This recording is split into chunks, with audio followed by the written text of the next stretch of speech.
The time has come to showcase my secret team that took me to legend in the Ultra League Premier Cup of Pokemon Go Season 10 GBL. Here I'm using the Ultra Spicy Thunder Ampharos. I drafted this team before the cup happened, thinking that Walrein was going to be basically everywhere, so a lot of teams would be using Walrein leads or anti-Walrein leads, and with my experience of fighting with and against Ampharos in the past, I know that Ampharos manages a lot of anti-Walrein Pokemon really well. It doesn't counter all of them, but if they beat Ampharos, they're probably going to be deep in the red, which means that that Walrein threat is now eliminated. That Walrein threat may just become Walrein food here.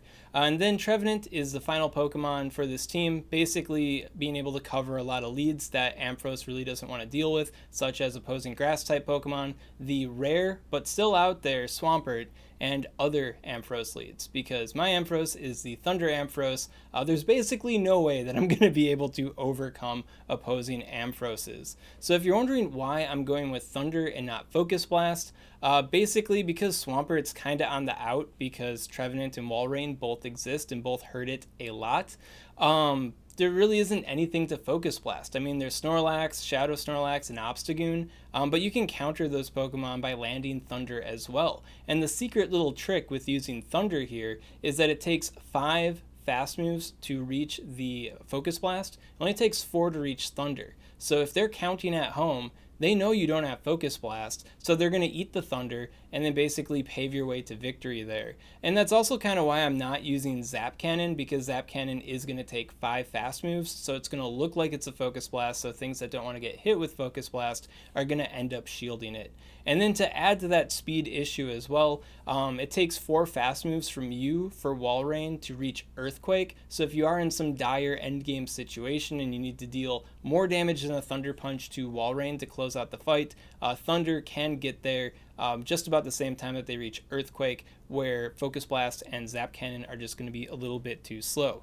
So I've been using this team, climbed legend with this team. My patrons have been using this team as well, and they have also climbed to legend with this team as well. Some of them have been using the Dragon Pulse Ampharos, and that's perfectly okay too. The second move is just kind of like a contingency move, so if you are expecting, like a lot of Trevenants and a lot of opposing Ampharoses, then Dragon Pulse can be a bit better. And if you don't want to spend the Elite TM to get Dragon Pulse on your Ampharos if you don't have it, Power Gem actually works out surprisingly well too, and I have lost to Power Gem Ampharos in the past week here.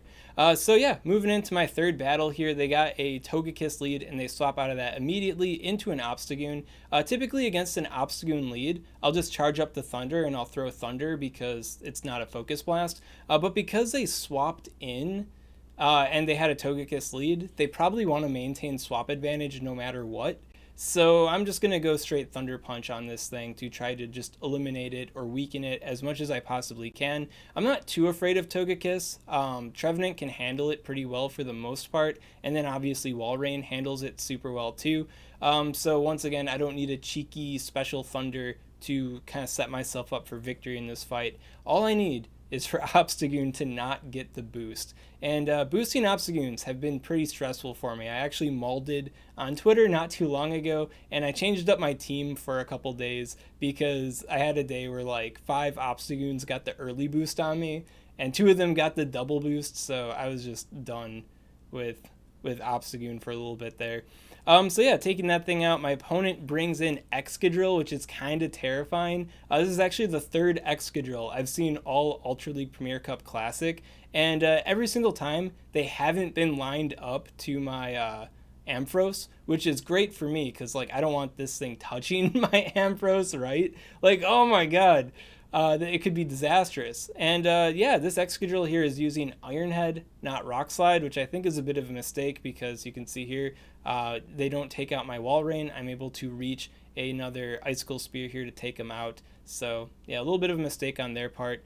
If you're curious about my Walrein IVs, I believe this is like the rank 17 Walrein or something like that. It's not my SwagTips approved attack-weighted Walrein from the PvP IV Deep Dive. Link up above and the description if you want to get brushed up on Walrein PvP IVs. Basically, there was like 21 premium attack-weighted Walreins. I didn't get any of them, and I got this really good bulk-hitting shiny Walrein, and it was like already like at level 30. So I was like, why bother, powering up some goofy attack-weighted one when I don't have the premium attack-weighted ones. So I went with my high bulk shiny one to get that shiny flex action.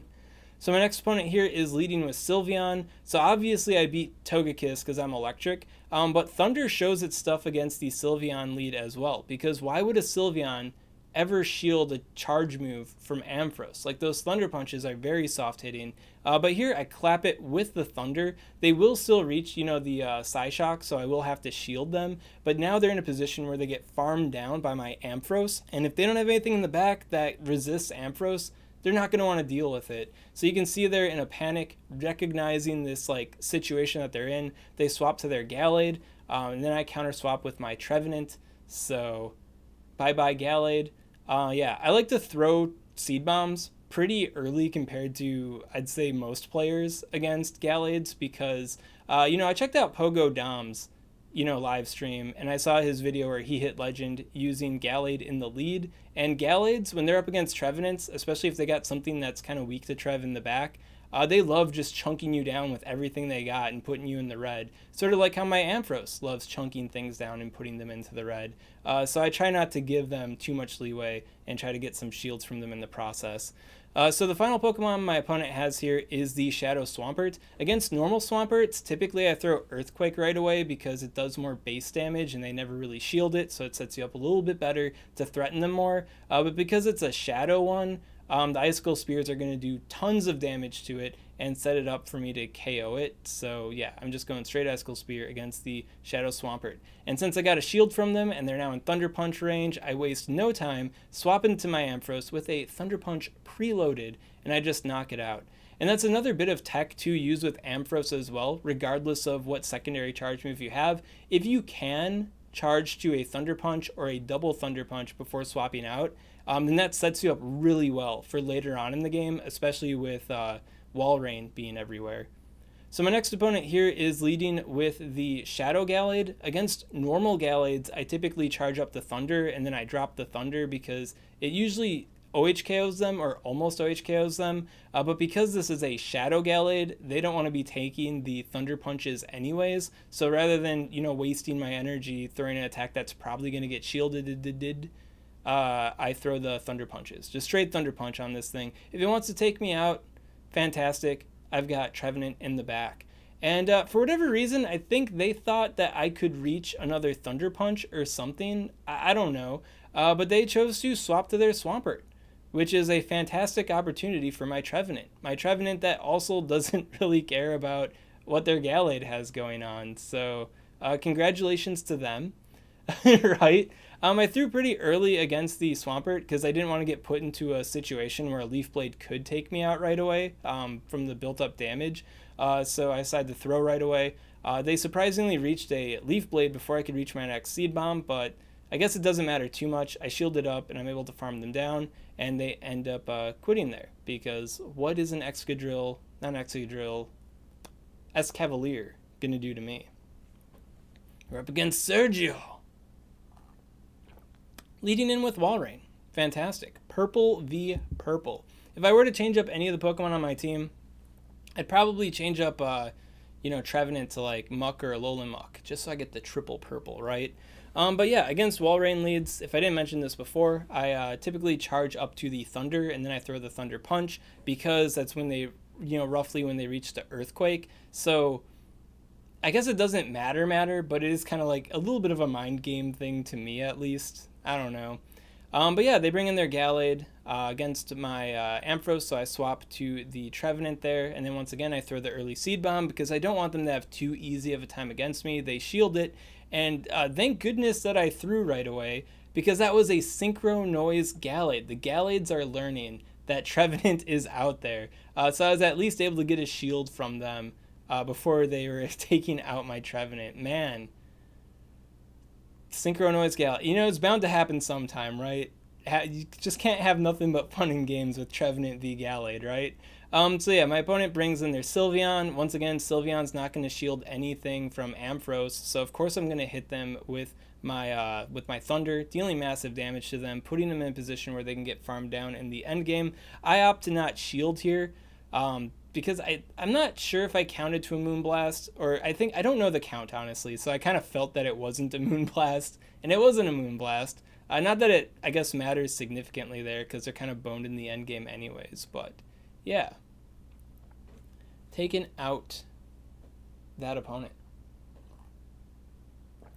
Then next up we have the bad hand, leading with none other but Shadow Ampharos. So when it comes to the Ampharos mirror, because I am a not Focus Blast having Ampharos, I charge up to the 5, and then I swap to Trevenant, because Trevenant can tank whatever move they got.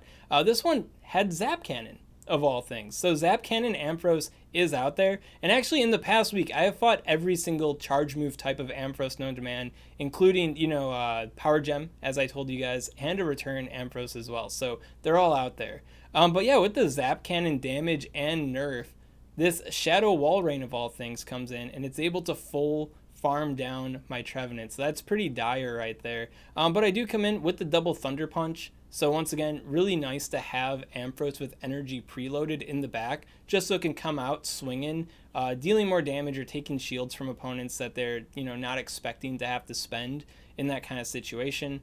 And yeah, so then they swap into, or I think I KO'd them. Yeah, I KO'd them. So they brought in their Trevenant, so I brought in my Walrus to meet that Trevenant. They bring back in their Shadow Ampharos. A big thing about Walrein v Ampharos is that you can threaten them with the Earthquake, but because this is a Shadow Ampharos, I'm just throwing Icicle Spears because I'm going to be dealing big damage anyways.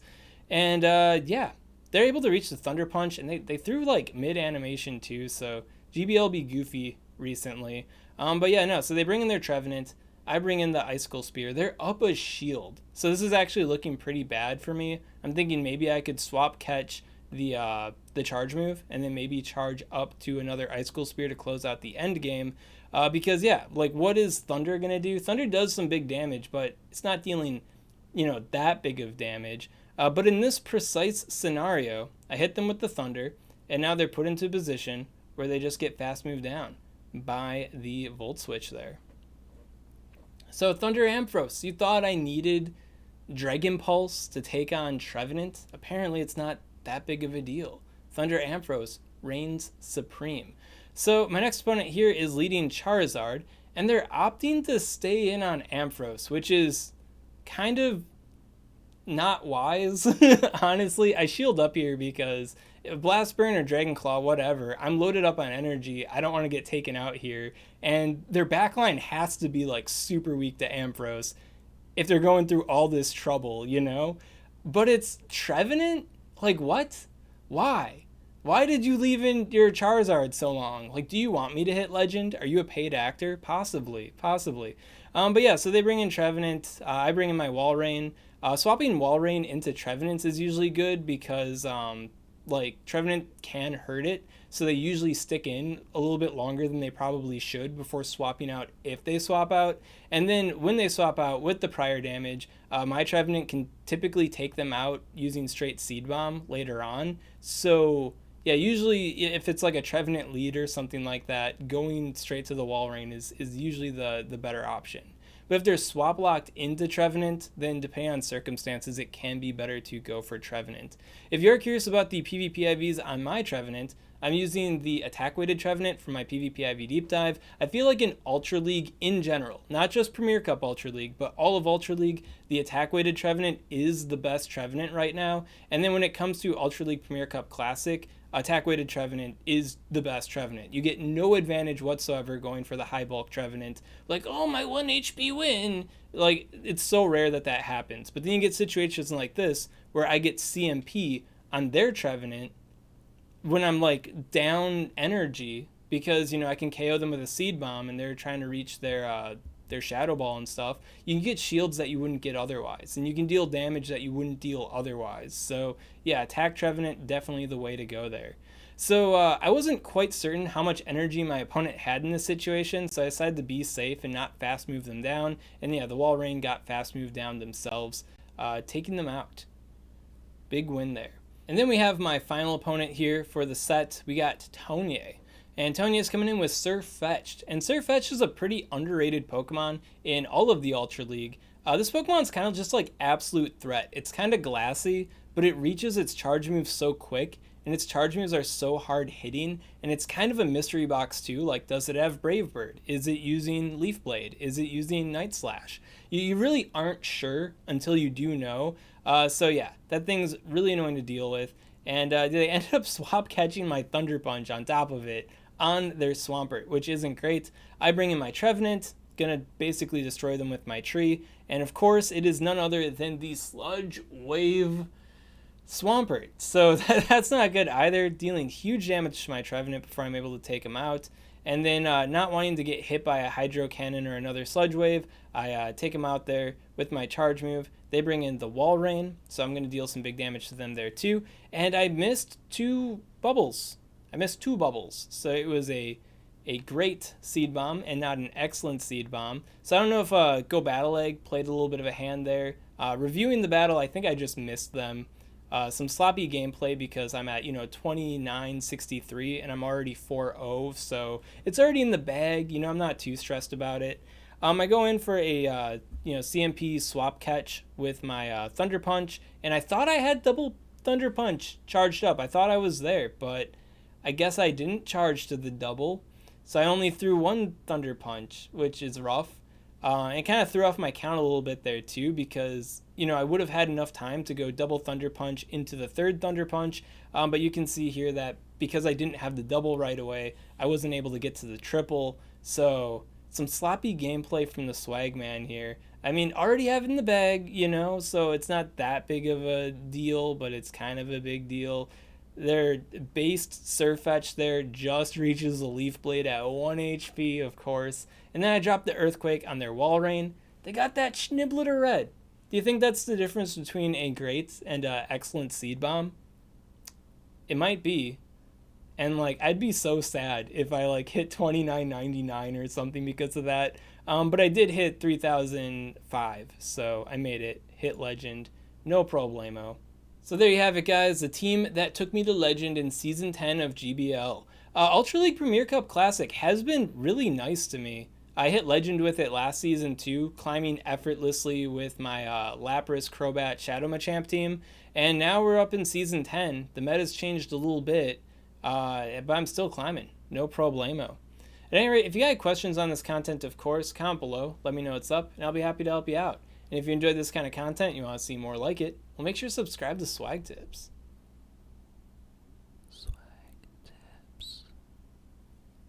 I'd also like to give a special shout out to these Patreon supporters. If you want to support Swagman on Patreon, link in the description. If you want to have early access to my Legend hitting teams, or early access to my PvP IV deep dives, or meta simplified guides, or maybe if you want to see the Swagman live stream, his battles live, all that is available on Patreon. Check it out, link in the description. Only costs $5 a month to up your Pogo game.